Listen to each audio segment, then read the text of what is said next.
A man who suffers before it is necessary suffers more than is necessary, meaning we just cannot afford to suffer under any circumstances and situations before it is necessary, and certainly more than is necessary either. We should and we must actually always suffer only when suffering becomes inevitable, irreversible, undeniable,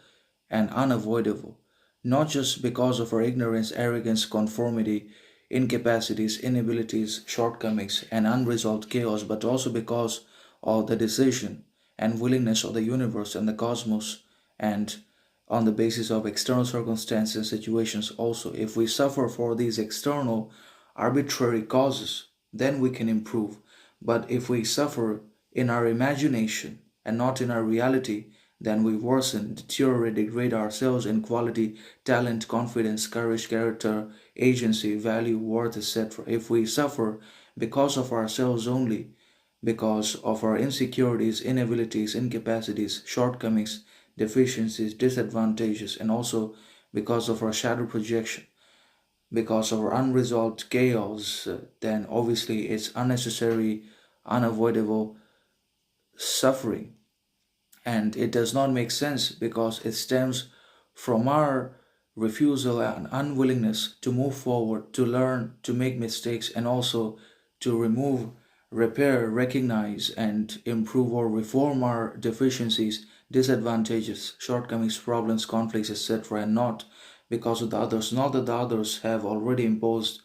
all of their sufferings upon us, but because we are suffering because of ourselves, and because we're suffering unnecessary suffering, because we're suffering before it is necessary and inevitable, we also are actually suffering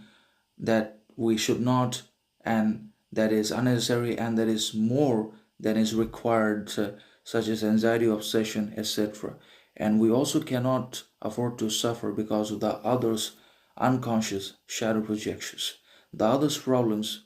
should not and must not be our problems. The others have their own lives, professions, choices, decisions, downfalls, and it's their responsibility and accountability to come to terms, realization, recognition of their respective problems, and then deal with those. And if they project onto us, if they cast their shadows and darknesses upon us, then we have to exercise our awareness and consciousness to identify as to what is our shadow and what shadow does not belong to us, what shadow belongs to the others' darkness and sufferings. So that's how suffering works.